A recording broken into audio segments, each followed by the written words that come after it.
Good afternoon, everyone. Welcome to this week's staff brief. I'm David Sowen, I'm the medical director, and we've got an exciting update today around some relaunch that we're doing around our staff networks. So I'm joined with a whole plethora of guests today, a busload. So we've got Amelia, who's going to lead the topic. We've got Mitchell, we've got Amy, we've got Corinne, and then we've got Ali in the background. I'm going to get them all to introduce themselves, and then of course in the background we've got Deb on the decks to help us with all of these sort of things. So I'll just do a brief introduction with them all, and then I'll take you through some general topics, and then we'll get to the staff networks relaunch. So if I go to Amelia first. Good morning, everybody. My name's Amelia, and I am the People, Equality, Diversity and Inclusion Support Officer here at Sherwood Forest Hospitals. It's lovely to be here with you all today. Perfect, thank you. And Mitchell? Hi everyone, I'm Mitchell Speed. I'm the Project Support Officer in the Improvement Faculty, but also the LGBTQ Staff Network Chair. Nice to see you all. You've got a great executive lead of that part of the network, Mitchell. I don't know. Exactly that. Okay, I'll go back to the script. Amy. Hi everyone, I'm Amy Goldstone, People Wellbeing Lead here at Sherwood Forest Hospitals, and also the chair of the One Network, which stands for We Are Able and Disabled. So it's our disability network. Thank you for having me as well. Perfect. Corinne? Morning everyone, I'm Corinne Kitchen. I'm your Deputy People Wellbeing Lead, but I'm also your chair for the Carers Network. So thanks for having us. Perfect. And Ali in the background? Hi everyone. Sorry my camera's not working, so you can't see me. I'm Ali Pearson. I'm the People, Equality, Diversity and Inclusion Lead here at the Trust. I'm also the co-chair and founder of the WAND Staff Network, and I'm also currently caretaker chair, which is easy for me to say, for the Women in Sherwood Network. There we go. So I told you I had a plethora of guests. I'm very honoured to have you all with us. I'm just going to do a couple of updates, general updates, if that's all right first, and then we'll get into the topic. So the general updates. So the staff survey, the Pulse staff survey, which is a much shortened version of the normal staff survey, that closes today at midnight. So you've got the last sort of chance to have your view about that. This is something we take really seriously. It's really helpful to have comments for this. It's really important to find out what's going well, but also what's going less well, so that it gives us a bit of direction so we can make Sherwood a better place. And we use this, as it says, really just a bit of a pulse survey to sort of test the temperature of the organisation and to direct resources and to help us improve things. So if you can't find the email address which should have been sent to you all, it's probably actually stuck in your junk folder. But we've used the email address that's on your ESR, your electronic staff record. It is confidential. We can't track or anything else about what you say, so you can have free range in what you say. And what we'll do, we'll put in the chat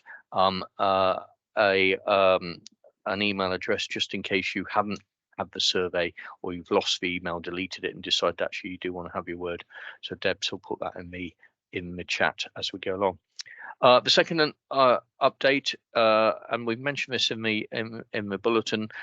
So our contract with Vocera, who we've had in the organisation for a long period of time, is ending. There are a number of reasons for that, but it means that at the end of June we'll no longer be able to use the Vocera handsets to contact teams or individuals. And what's happening is the digital transformation unit are currently working with teams to move you over to mobile devices to allow you to continue to communicate and perhaps to move to a more modern system for you. And again, if you've got any concerns and you haven't been migrated yet, or nobody's talked to you about that, then we've got an email address which we'll put in the chat, which is Harry Carpenter, one of our transformation team.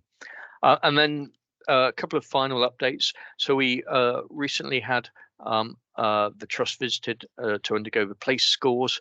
This is the patient-led assessment of the care environment inspection.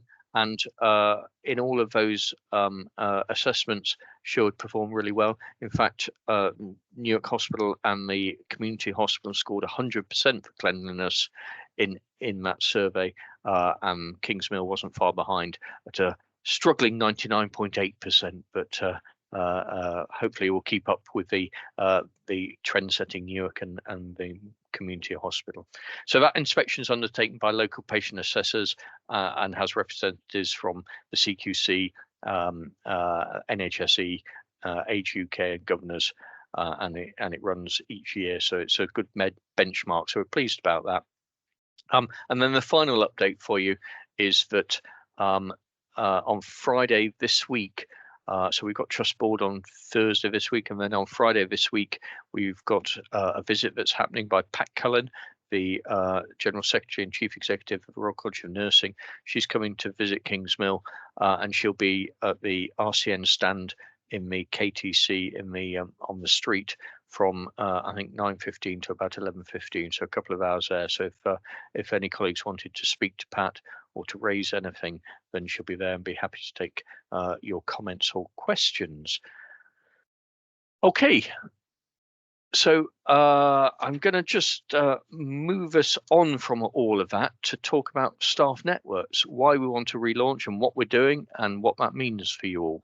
So I'm going to hand back to Amelia, and I'll probably put myself on mute. Thank you, Dave. I'm just going to share a presentation, so hopefully it will all work smoothly. Can that be seen, Deb? If you could just shout up, if not. Yeah, we can see that. Perfect, great. So hi everybody again. So yeah, we're here today to just speak a little bit about our staff networks, the relaunch that's taking place and why we're doing that. And then after you've heard from me, we've got some of our chairs with us today that are going to give you a bit more information about their specific staff network. So here at Sherwood, we have 5 staff networks. So we've got the Ethnic Minority Staff Network, the LGBT Staff Network, our One Staff Network, which stands for We Are Able and Disabled, our Carer Staff Network, and our Women in Sherwood Staff Network. And all our staff networks are here to make sure that all our colleagues feel seen, heard, valued, and feel like they belong as well. So over the last few weeks, myself and Ali have been kind of looking at the staff network structure and thinking about how we can improve it for our members. So we recently asked our members to complete a short questionnaire, and from the feedback that we got from that, it showed that our members felt that they needed a bit more flexibility to make the meetings as accessible as they can be. And that actually we really wanted to find a way that we could give back to our members and really make sure that they were getting exactly what they wanted from their network membership. So I cannot move my slide along, so I'm just going to stop sharing for a moment. Sorry.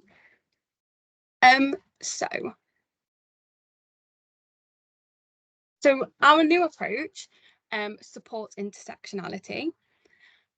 Because we know that lots of our members might identify with more than one of the staff networks, but at the moment, because all of our staff networks meet as individual networks on a monthly basis, it can be really difficult for people that might want to attend more than one staff network to do that and to get the time to do that. So we want our new approach to support the intersectionality that we know our colleagues here at Sherwood have. We want flexibility for our executive sponsors as well, to make sure that we can have executive sponsors at as many meetings as possible. We want a blended approach where members are able to come together, yet each individual network can still keep its separate identity, and the core reason that people attend those meetings are still there, yet we feel like our networks are still united as one. At the moment, we have 5 action plans for 5 staff networks, and this can be really hard to manage for our chairs, our co-chairs, and even our members as well. So we want to consolidate that into one concise action plan to make sure that we are really driving them action plans forward and that they are having a tangible impact on the organisation. we really want to make sure that the staff networks are a safe space that people can come to, that they can share their lived experiences, with people that understand, can provide advice and support. And I think that's one of the core elements of what a staff network does. And I think that's really important to myself and Ali, to our members, and also to our chair and co-chair team. We also want our members to be able to walk away from a meeting or an event like they've gained something. So we want to create the opportunity for personal development through guest speakers, for training opportunities, for them to be involved in some of the event planning themselves. And as always, we want to encourage allyship within our networks, and we want to encourage better allyships. We really want to grow our allies, the amount of members that we have that are allies, and the impacts that our allies can have. So to do this, we've come up with a new 3-tiered approach to staff networks. So I'll be able to share my slides again now. So this is what the three-tiered approach looks like. So we have a safe space meeting, which will take place as often or as frequently as our chairs and the members of the network would like that to happen. And this safe space is a very informal space where people can drop in for 10 minutes, they can be there for an hour if they've got the time, but it's all about creating psychological safety for our network members to come and share their lived experience and to get some of the peer-to-peer support. So for our safe spaces, each network will have its own individual safe space meetings, and we'll ask that allies don't attend these meetings. So it's really important that these spaces are as psychologically safe as possible. And to do that, we know that we need the people in the room to all identify with the group being represented. And as an ally, it's really important to know where we should and shouldn't be. So for our safe spaces, we invite members that identify with the group to come to a psychologically safe space to share their lived experiences, to get peer support, and also to offer some peer support as well. We then have the support group meetings. So these will take place on a quarterly basis, and this is where we see all 5 networks coming together as a collective, with our executive sponsors, with our chairs and co-chairs. And this is the space where we're going to plan events, we're going to invite guest speakers, we're going to review things like the staff survey, gender pay gap. So this is a really collaborative space where we can not only send our members away feeling like they've gained something, but we can also review some of the work that we do as an EDI team and some of the feedback that we get from the safe spaces as well. We expect them to be fed back into the support group so that all the networks can address any feedback that's really important to escalate. And then above these 2 meetings, we have the action group meetings. So this is for members and for the chairs that really want to be involved in driving forward action, that want that responsibility of maybe having an element of an action that belongs to them, that they're responsible for driving forward. So we know that some of our members have the capacity to do that and some of our members don't, because of their jobs, because of pressures outside of work. We are mindful and accept that, you know, not all members can want to engage in the same way. So this meeting is really for those people that want to and have the time and the capacity to really drive forward actions and be responsible for specific actions on the action log. And these meetings will take place on a bi-monthly basis. So when you join the network, or for our current members of the network, we encourage you to engage in whichever space or meeting you feel is the most appropriate for what you want to get out of your network membership. So if you just want a safe space to go to, it's fine if you only attend our safe space meetings. But actually, if you think, oh, I'd really like to be involved in all of these different types of meetings, then we encourage our members to come across to all of them as well. So we really are giving some of that flexibility back to our members for them to decide how they want to engage with the networks and what they want to get out of their membership. And I think that's a really important part of kind of what we've tried to offer with this new structure.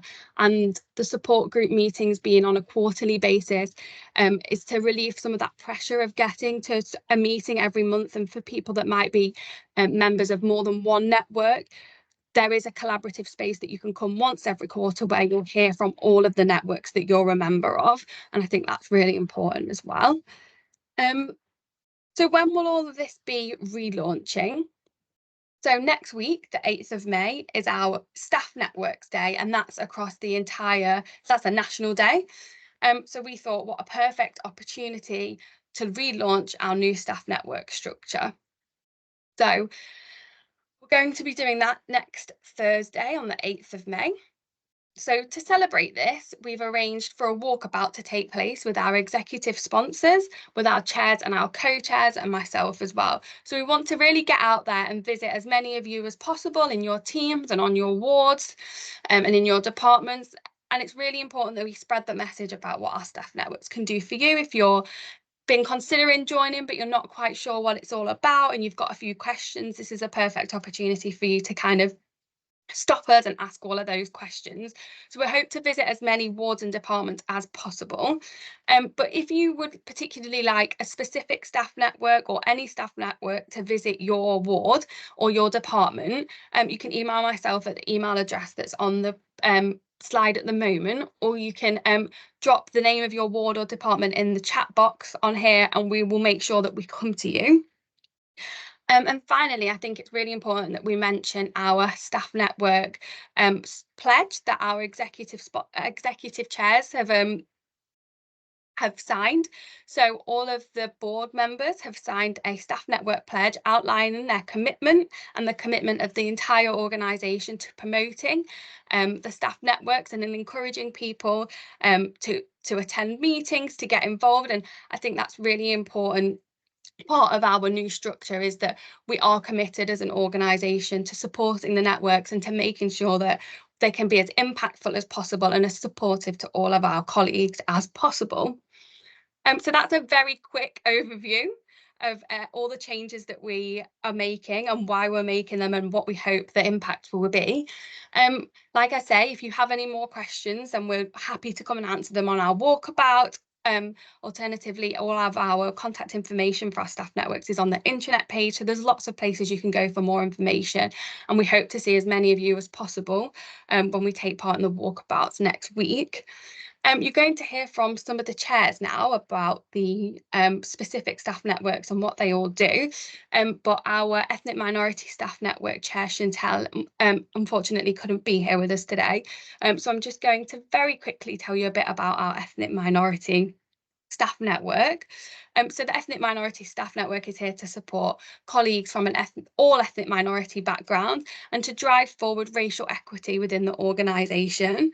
And the network's involved in many exciting celebratory events throughout the year, including the Reach Out event, which I think many people may have heard of if you didn't attend yourself or seen pictures of. So that takes place in September and we'll be doing it again this September. So that's just some of the exciting things that the network's involved in. And I'm also going to very quickly also tell you about the Women in Sherwood Network. So Women in Sherwood Network is here to support matters that affect women in the workplace. So we would look at things like the Gender Pay Gap report, which we're recently working on, and we've also had a really successful International Women's Day coffee break where we celebrated women, the contribution women make, and explored why International Women's Day is so important. So again, with Women in Sherwood, there's some really exciting things that we can be a part of by joining the network, and our members are already kind of accessing some of those exciting things and being part of those kind of wider conversations about how we can support women here at Sherwood. Perfect, Amelia. Thank you so much. Okay, I'm going to bring in the rest of the team. So probably I'll go to Mitchell for just a brief update, and then Amy, and then Corinne. Hi, thanks, Dave, and thanks, Amelia. It will be really exciting with the new structure.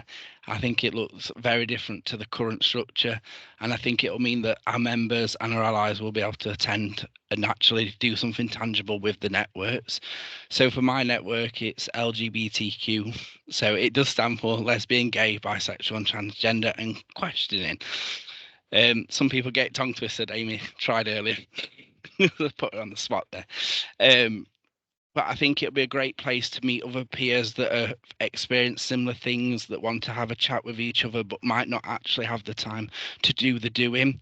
And I think for the networks, the engagement is what we're really keen to get, is so that we're changing and looking at things that matter to our colleagues and people that it will affect. So for my network, it's really keen that I hear everyone's voice from within the organisation, so that our network focus is on the people that I'm doing it for. Yeah, that's brilliant, and that's that safe spaces, that lived experience is really key to this, particularly with all of these network groups. Okay, I'm going to move. So nobody's put any questions in the chat, so I'm going to just prompt you all or stimulate you all to put some questions in. Otherwise, you'll just get me asking dull questions. So I'm going to go to Amy next. Thanks, David. As I said earlier, my name is Amy Goldstone, so I'm lucky enough to be the People Wellbeing Lead here at Sherwood, as well as the One Network Chair. And One stands for We Are Able and Disabled, but we're here for anybody that has a visible or invisible disability or long-term health condition. We have a range of people that have connected in with the group in the past, whether it's colleagues that are hard of hearing, or colleagues with MS, colleagues with fibromyalgia. We've had, that's just to name a few. So anybody can come into that safe space if they identify or they've got that long-term health condition, that disability, like I say, whether it's visible or invisible. So I'm really looking forward to those safe spaces and having those conversations. And we have had the opportunity to have some safe spaces before in the previous meeting structure. We've been able to share what challenges people are facing, and then other members of the group have been able to give that peer support to one another to suggest things that have really helped, whether that's recommendation for a particular type of headphones that help with that noise cancelling, helping people think about where their desk might be in a room to make them more comfortable, make it easier to get around, tips on car parking, for example. Then getting around the hospital, a bit of all sorts. And we've done some really good stuff with deaf awareness. We've done a really good deaf awareness video that can be searched and found on our pages. We launched the health passport. Thanks very much to Ali Pearson and Amelia for launching that, which is a document where anyone can write down and have a conversation with their manager about things that really help them with their long-term health condition or their disability. And it's to help you not have to have that conversation lots of times as well if you move around the organisation to different jobs, as well as having, like I say, that meaningful conversation about things that you might really appreciate in terms of tweaks, little adjustments that would really make your work life easier. And we get the opportunity as well to celebrate that disability can bring some magic to the organisation. We had a really great conversation around Neurodiversity Celebration Week, for example, about the amazing skills that our colleagues with ADHD or dyslexia can bring, whether it's that ability to have that really good blue sky thinking, or that ability to break tasks down into something really manageable, or think about things in a slightly different way. It's some amazing skills that our colleagues have. So we've been able to do that, and I'm really looking forward to, like I say, doing that, continuing to do that in the safe spaces, and then taking things into the support group and the action group to make a difference in the organisation as well. So I hope this has convinced you to join if you haven't joined before. I'm looking forward to also having the opportunity to be an ally by naturally being in the support group and action group, as well as I proudly wear my LGBTQ lanyard as well. So I know that the new structure is going to really help us be able to do more together as networks. So really excited about that. Thanks, Amy. And just really conscious that actually I think there's loads of work we can do. You mentioned being death aware. I think there's loads of work we can do for our patients and for our co-workers around that. And I think we definitely need to have a concerted effort there in terms of helping and recognising that. We all want those tips on car parking, but I'm going to skip past that. Okay, I'm going to move us to Corinne, who's going to talk us through her network. Brilliant, thank you, Dave. Hi, I'm Corinne. I'm the Carers Staff Network Chair. I'm really passionate about this network. I think it's just to outline a little bit what it is. It's actually, we've used the word safe space. It absolutely is a safe space for all of you on this call and those listening back who are unpaid carers at home. Sometimes it can be hard. It can be lonely. We sometimes don't recognise ourselves as a carer because we're actually doing that because we love the person, we care about them, we do it without question. And it's amazing, it's such a privilege, but also it can also be hard. It can be hard to talk about the difficulties, it can be hard knowing about where to go for help, asking for help. knowing where to go for help, because actually we all know Mr. Google is a wonderful thing, but actually it's very hard to navigate where to get the support. Who do I approach to about getting a blue badge for mum who's not mobile? Actually, who do I approach if they won't renew my blue badge? Is some of the questions that we've had in our peer group recently. And we've also been speaking about that. Let's sharing that knowledge about discounts, a carer's card that you can get, actually what support you can get. Here is the trust, and I'll touch on that in a minute, but also outside of the trust. We've got close links to the Carers Association, who are incredible, and you might have known that we've recently been given our accreditation as a carer-friendly organisation, which I'm incredibly proud of everybody who was involved with that. So the world of the Carers Network is we've been doing lots of things on what I've just covered about pulling through all of those materials in one place, but also kind of asking those questions of others. What were your experiences of how did you tackle that? Where can I go? Amelia has done some brilliant work on the intranet page recently that is the start of that piece of work that we're doing. So I absolutely recommend you having a look on the network page. One thing that came from the network was this discussion around what it's like being a carer. What are the bits that are really tricky when I come to work? How can work help me? But also kind of just actually having that conversation is the big thing. If I absolutely encourage you to have those conversations with your manager, but actually if you're not sure that you're a carer, you don't know where to start, you don't know how to have that conversation, you can absolutely have that conversation in our network. You can have that conversation with me, but we also have 10 carers champions as well, which is on the network page. One thing that is also on there is things, you may have heard of the Carers Passport, which is something that can actually facilitate that conversation. You can do that with somebody or you can do it on your own. Sometimes it's hard to detail what that support you would do and give to somebody else, if that makes sense, because actually we just do it. We make it happen because we have to make it happen. So that document helps facilitate that. Absolutely happy to take any questions on what that is. What the network also came up with was actually what things help me and what things don't help me. And we've kind of drafted a little bit of something that actually would hopefully be useful for you as unpaid carers, but also you as a manager as well. One final thing from me, if I may, Dave. We've got Carers Network Week, Carers Week in the beginning of June. I believe that's the 10th. So we're kind of going to be putting some comms around that on there, and we have an idea about a lunch and learn for carers. So actually, if there's something you want to see on that, any ideas, if you want to be involved, always welcome for an extra pair of hands. I'll drop my details in the chat. So yeah, very excited about the new structure, and absolutely, if you have any questions about carers, please drop me a message. Thank you. Perfect. Okay, I'm going to open up for questions. We've got one from Becky, which I'll get to in a second. But just if I can go right back to the start to Amelia, in terms of the safe spaces, the support groups, the action groups, are these meetings online or are they in person or are they a mixture?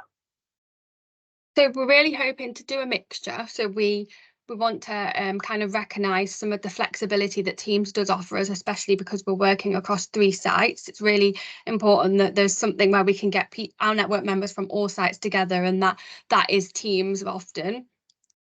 But yeah, we're especially the safe spaces, we're encouraging our chairs, and I know our chairs are really passionate about making sure that the safe spaces as often as possible are in person, just because I think that's a really essential part of being able to share your story, and it's important that we get in front of each other where we can. So it's definitely particularly important for our safe space meetings that we get as many as we can in person. And where we can do a hybrid approach, I think we'd look to do that as well for colleagues that maybe can't make it in person. And then our support group meetings, we hope to have at least a handful a year that are in person. But there will often be a Teams link as well, just to make sure that we're not kind of making them unattendable to some people. Perfect. Okay. And one other thing, and then I'm going to pick on Mitchell. But you mentioned in your introduction, you mentioned about the action groups might take escalations through the cabinet. Now, what's the cabinet? What's all that about, and what's their role? Yeah, so we have our make sure I've got the name of it right, our People, Wellbeing and Belonging sub-cabinet.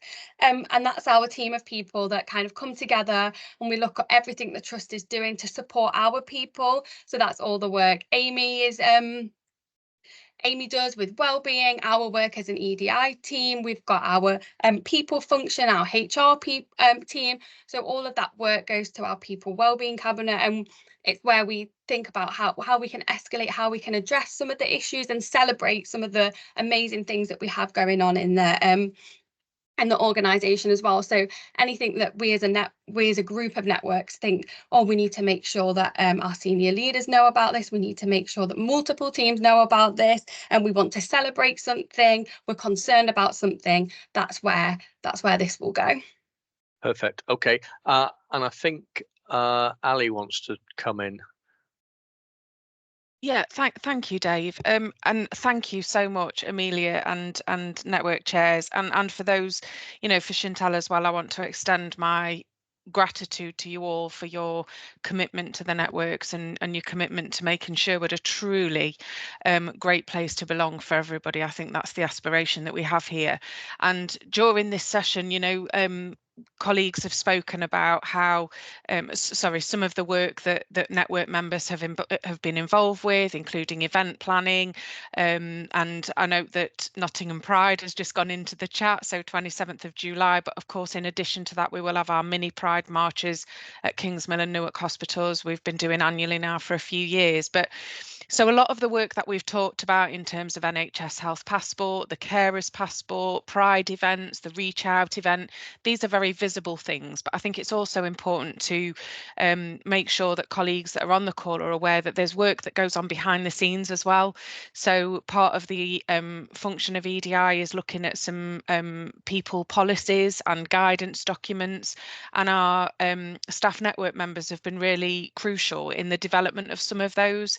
So our EDI policy and guidance was put through all of our staff network members for comment.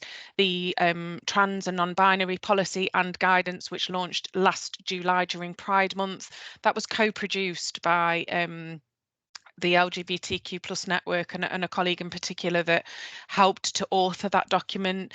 More recently, the reasonable adjustments guidance has been reviewed, and again we've gone to our WAND network for their experience of, how does this feel for you? Does this feel like an improvement and a good review? And we've got some carers guidance that we're currently drafting, which again we've engaged with members on. Amelia is in the very early stages of starting to draft neurodiversity guidance, and we've got a small but perfectly formed group of colleagues who have lived experience of neurodiversity that are supporting the authoring of that document. So there's an awful lot that's happening behind the scenes where members, staff network members are able to get involved and support us in that work. And, a thank you from me for those colleagues as well. And I think it's fair to say that without our staff networks and our members, we wouldn't have that view. Because sometimes what happens is we view the world and we view policies and procedures through our own eyes and through our own lived experiences, and aren't always able to consider how somebody's experience may be different. So it really gives us that opportunity to share those lived experiences, and obviously that's really important in the work that we're doing. So I just wanted to highlight some of that work in addition to the really visible work that people are seeing. There's other things that network members are contributing to as well that are really important in creating that sense of belonging and inclusion here at Sherwood. And it's great to have these conversations as well. I hear a lot in what our chairs have described, the work that we do is around, you know, reducing stigma that can sometimes be associated for minority groups. So yeah, really grateful for having this opportunity today, Dave. Thank you, and thank you to our chairs and Amelia as well. Perfect. And there are lots of emails in the chat in terms of how to get in contact, but some of that, the things that Ali was just describing there, relate to where we started about the Pulse survey and just getting people's comments and feedback. Okay, so let's go to I don't know who to address this to, but Becky put a question in the chat. We mentioned gender pay gap, and she says the gender pay gap has only improved by 1 penny from 17 to 16 pence since 2017-18. There's still huge variation in terms of pay gender distribution, according to the data. So what's our plan to address that? Who wants to take that? I'm happy to come in for that one, Dave. It's Ali. Yeah. So yeah, we every year, so for those of you that aren't familiar with it, every year any organisation that employs over 250 staff is required by government to submit a gender pay gap report. So this is not about equal pay, this is about examining pay disparity between males and females. And I think it's fair to say that in Sherwood over the last few years that there is, you know, our gender pay gap has fluctuated, but we still have a gender pay gap, as Becky's noted in the chat. So over the last few weeks, so we have to publish our data by the 30th of March every year. And so on the 30th of March 2024, we submitted our gender pay gap information that related to the 31st of March 2023. So it's always a year behind. But as part of that work, what we also do is provide a much more comprehensive report that details some of the narrative that helps the understanding of gender pay gap, because it can be a little bit confusing if you're just looking at the legally required submission. It doesn't really tell you a lot. So I have been working on a report that provides some comprehensive narrative about why we're seeing some of the gaps that we are seeing, because, you know, in an ideal world, your gender pay gap would be 0, so you wouldn't have one, but that's unachievable in a lot of organisations, and there's a lot of reasons for that. But what is achievable for us is a reduction in our gender pay gap percentage. So we detail within that more comprehensive report an action plan that outlines some headline actions that we will be taking forward over the next 12 to 18 months to reduce that gender pay gap. What's important to note is the actions that we will take forward over the next 12 months. The gender pay gap report date has already passed. So when we report our gender pay gap next year, we'll be reporting on the 31st of March this year, which obviously has already passed. So it can take some time for the actions that we take to actually be reflected in the results that we're seeing. But yeah, so that report is due to be presented to various cabinets and committees and board in May and early June. So it's anticipated that that report will be publicly available alongside that legally required report middle of June, but we will be doing some communications around that so that colleagues in the organisation have better visibility of that report when it's available. So yeah, we're doing a lot, and I think Amelia spoke about some of the actions as well that are ongoing for us as an organisation to support women. And I think, you know, some of those things that we've reflected in our report are things like staff network, so that we can understand what some of the challenges are for our women in Sherwood in terms of career progression, and how that can sometimes be hampered by life outside of work. So we need to think differently about that. We need to make sure that there's equitable opportunities for flexible working and agile working wherever that's possible, always being considerate of the delivery to our patients and service users. things like our menopause work that Amy leads on. You know, we're a fantastic organisation and an exemplar organisation for a lot of NHS trusts around the work that we've done around menopause, reducing that stigma, retaining females that are going through the menopause, because sometimes people will leave their job because it's such a challenging time. So the support that we have in place there is aimed to keep people in work and continuing to thrive in their careers during menopause. So there's a lot of work that we're doing, but we absolutely acknowledge that there is work that we need to do to close that gap, and we're very committed to doing that. And certainly from my point of view, that paper, when it comes to trust board, undergoes quite significant scrutiny, and I think there has been movement in terms of the pay gap, Ali, as you say, and I think I would anticipate that will continue to improve. So I think we might be ahead of the 1 penny, but we'll see.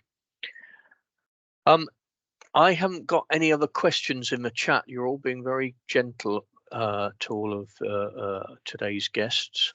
I'm going to pick on Mitchell, because Mitchell had one thing to say and he forgot to say it. Mitchell, what did you have to say? That we have the best executive sponsor for our network. No, that wasn't it. No, no, it was about pride. Yeah, Ali covered it, so I was all right. I got saved by Ali there. I thought you was going to say that. There you go. Yeah, so we'll be doing a whole host of things for Nottingham Pride, and it would be really great to get people involved in all of that. And if any other ideas for that, yeah, send them over to me. Absolutely, that'd be great. Any final comments or questions from Amy, Corinne, Mitchell, or Ali, or Amelia? I was just going to say, Dave, some of the things I hear from people is they haven't heard of the networks before, and they think, oh, how have I missed this? How have I not heard about it? So if that's you today, I hope you can take a look over on the intranet at the page and join us. We're all really passionate. We're not competing for one person over the other, as Amelia's described. You can join, be part of multiple safe spaces, but also kind of contribute wider. One of the things I get asked a lot is, how do I find out about the staff networks? And there is actually a lovely red tile on the intranet that is very easy to miss. So if you are looking for a bit more information, and you know the chat's quite busy in here, or if you're watching this back on playback, then go to the intranet, have a look for the red tile that says staff networks, and Amelia's done an amazing job of each web page on there as well to find it. So I just wanted to add that bit in, because that's a common query we get of how do I find the information. So thanks, Dave, for having us. And while everyone's put their sort of contact details or the network contact details in the chat, we'll lift all of that. We'll make sure that goes into the bulletin. I might even see if I can convince Deb to do us a little pop-up on the screen with all of the different network email addresses on to help people with that. But that has to go 14 committees obviously first. Okay. Perfect. Thank you so much for all of that. I think that's really exciting. Just to remind, the relaunch is on the 8th of May. You will see us wandering around. We'd like to talk to you. We'd like to get your views on this, and we'll do some more communication about how you can get in contact with us all.